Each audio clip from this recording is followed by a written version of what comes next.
जय सनातन धर्म की।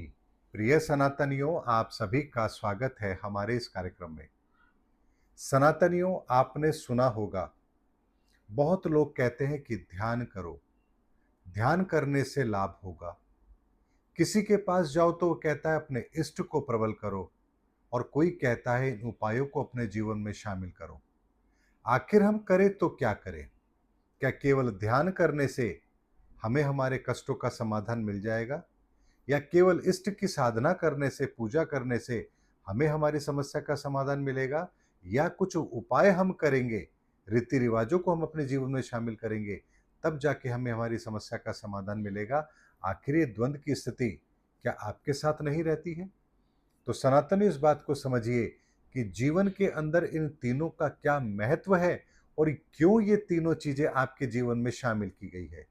यानी यदि हम अपने जीवन के अंदर अपने कष्टों का समाधान चाहते हैं, तो हमें सबसे पहले इस प्रक्रिया को समझना पड़ेगा, क्योंकि अपने कर्मों के बंधन को काटने के लिए भी आपको इन तीन प्रक्रियाओं से तो अपने आप को गुजारना पड़ेगा।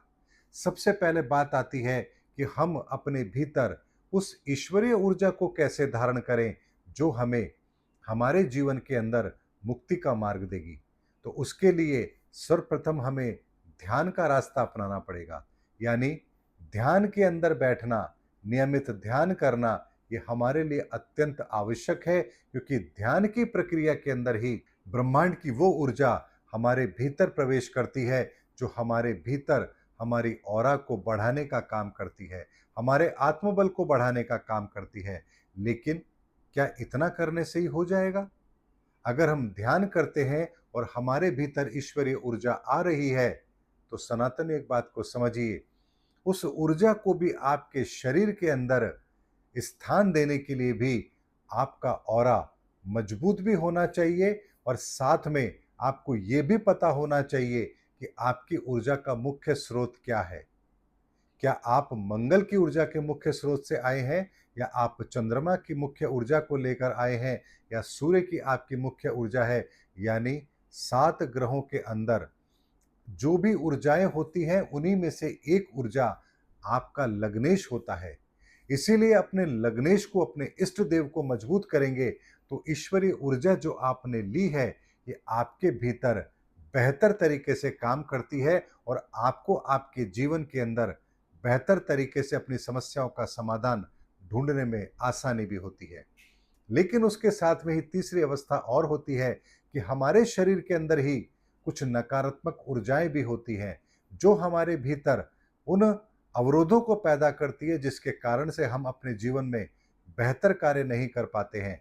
इसीलिए कुछ उपायों को भी हमारे जीवन में शामिल किया जाता है, ताकि हम अपने भीतर की नकारात्मक ऊर्जा को भी नष्ट कर सकें। तो ये प्रक्रिया 3 तरीके से काम करती है। पहला, ईश्वरीय ऊर्जा को अपने भीतर प्रवेश कराना। दूसरा, उस ऊर्जा को अपने शरीर के भीतर समाहित करना। और तीसरा, आपके शरीर के भीतर की नकारात्मक ऊर्जाओं को नष्ट करना। इसीलिए धर्म के रास्ते पर चलते हुए इन तीनों चीजों का आपको अनुसरण तो करना ही पड़ेगा, और इसीलिए हमारे धार्मिक शास्त्र ग्रंथों के अंदर ध्यान को भी कहा गया, अपने इष्ट देव को भी मजबूत करने के लिए कहा गया, और कुछ उपाय भी हमें अपने जीवन में शामिल करने के लिए कहा गया। इसीलिए सनातनियों, इस तीनों मैकेनिज्म को समझिए कि ये काम कैसे करते हैं। अब इस बात को एक छोटे से उदाहरण से यदि मैं आपको समझाना चाहूं, तो आप ऐसे समझिए, जैसे एक बर्तन है जो खराब है, गंदा है, मैला है। अगर आप उसको धोना चाहते हैं, तो आपको 3 चीजें लगेंगी। पानी भी चाहिए, और उसको धोने के लिए आपको सर्फ भी चाहिए, और उस पर जो गंदगी लगी है उसको उतारने के लिए आपको कोई लोहे का जूना भी चाहिए। ऐसे में अगर तीनों में से केवल एक ही चीज आपको दे दी जाए, यानी केवल पानी ही आपके पास उपलब्ध हो, तो क्या केवल पानी से आप उस बर्तन को साफ कर सकते हैं? और यदि मान लीजिए पानी ना दे करके आपको सिर्फ सर्फ दिया जाए, तो क्या उस सर्फ से आप उस बर्तन को साफ कर सकते हैं? या सर्फ और पानी दोनों ना दिया जाए, केवल आपको लोहे का जूना दिया जाए, तो क्या उससे भी आप बर्तन को साफ कर सकते हैं? बिल्कुल भी नहीं। यानी यदि आपको उस बर्तन को साफ करना है, तो आपको तीनों चीजों की आवश्यकता है। उन तीनों चीजों के समावेश के साथ ही आपका वो बर्तन साफ होगा।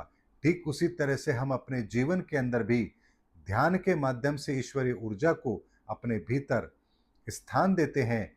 इष्ट देव लग्नेश की उपासना से, उसकी पूजा से हम अपने जीवन के अंदर सद्गुणों को विकसित करते हैं। ईश्वरीय ऊर्जा को अपने भीतर स्थान देने के साथ ही अपने भीतर गुणों का विकास करते हैं। और तीसरा, कुछ उपाय करके हम अपने भीतर जो नकारात्मक ऊर्जाएं हैं उनको समाप्त करने का काम करते हैं, उनको समायोजित करने का काम करते हैं। इसीलिए इन तीनों पैरामीटर पर यदि आप नहीं चल रहे हैं और किसी एक पैरामीटर को आप फॉलो कर रहे हैं तो निस्संदेह आप वो लाभ नहीं ले पाएंगे जिस लाभ को आपको मिलना चाहिए। इसीलिए सनातनियों, इस प्रक्रिया को समझिए कि जीवन के अंदर अपने कर्मों के हिसाब किताब को बराबर करने के लिए भी और आध्यात्म के मार्ग में प्रगति के लिए भी आपको ये तीनों अवस्थाएं समझनी पड़ेंगी।